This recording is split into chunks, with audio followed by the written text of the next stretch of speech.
Hai semuanya, balik lagi sama Calon Sarjana. Teman-teman, kalian tuh inget gak saat kita lagi asik rayain tahun baru 2024, Jepang tuh malah diguncang sama gempa dahsyat. Bukan gempa biasa doang ya, tapi gempa berkekuatan 7,6 skala Richter yang bikin negeri Sakura itu heboh banget.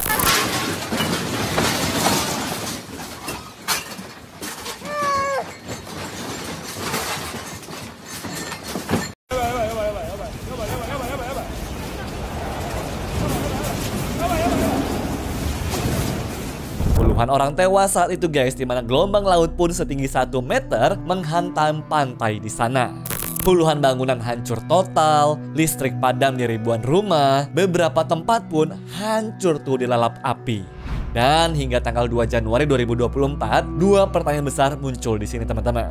Pertama, mengapa ada begitu banyak gempa bumi dan juga tsunami di Jepang? Kedua, bagaimana Jepang tuh menangani bencana ini? Jadi begini teman-teman, jawaban pertanyaan pertama tadi tuh ada di peta ini ya. Ini adalah peta 16 lempeng tektonik utama bumi.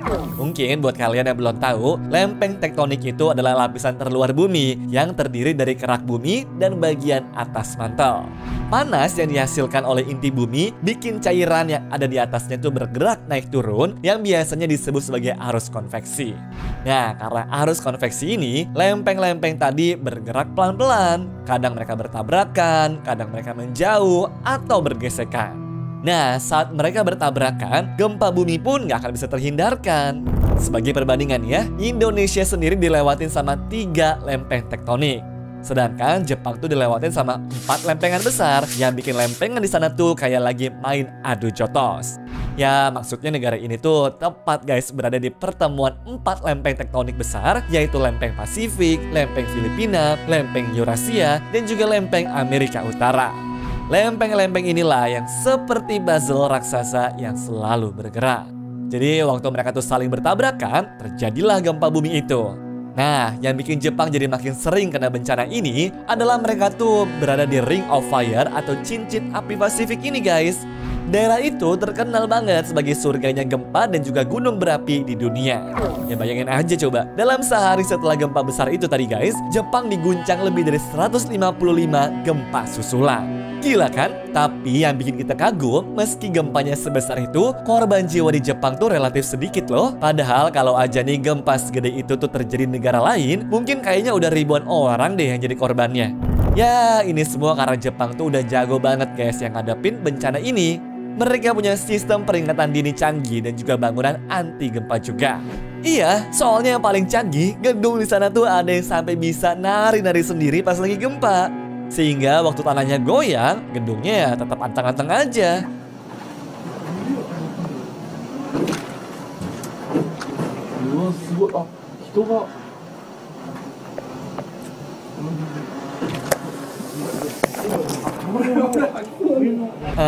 Bukan anteng juga sih sebenarnya. Ya seenggaknya kita jadi nggak takut roboh gitu lah guys, karena struktur bangunannya tuh nggak langsung nempel ke tanah kayak begini.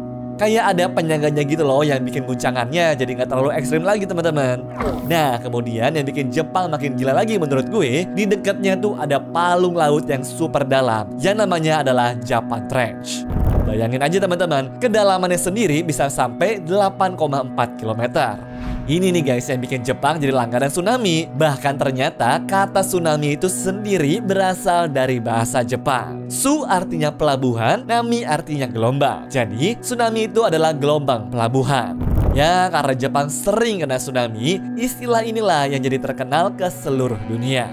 Ya mungkin teman-teman bisa inget deh, waktu tahun 2011 lalu, Jepang tuh sempat dilanda tsunami yang menewaskan sampai 19.000 orang kan? Nah, tapi apakah berarti mereka tuh dicap gagal dalam menangkal tsunami-nya? Bisa dibilang iya, bisa dibilang juga enggak tapi teman-teman. Soalnya untuk mencegah tsunami ini, mereka sudah melakukan banyak sekali pencegahan. Salah satu yang paling terkenal adalah mereka tuh membangun tembok beton yang mengelilingi 40% garis pantai Jepang di sana. Panjangnya sampai 35.398 km. Ya, jadi selain tembok, penanaman pohon dalam jumlah besar juga dilakukan tuh teman-teman, dengan tujuan mengurangi kekuatan tsunami-nya itu. Dan yang paling terakhir adalah menara evakuasi tsunami ini. bangunan itu guys bisa menjadi tempat perlindungan di daerah beresiko tinggi tsunami. Gue rasa penjagaan mereka sih udah cukup sempurna ya. Kalau emang korbannya itu masih banyak, ya berarti bencana alamnya yang emang parah banget. Kalau kejadian di negara lain nih, mungkin korbannya bakal berkali-kali lipat kali kan? Namun, gimana menurut teman-teman? Kira-kira Indonesia bisa belajar apa nih guys dari Jepang soal mitigasi bencana ini? Komen di bawah ya. Anyways, cukup sampai di sini ya guys video hari ini. Sampai jumpa di video selanjutnya. Dah.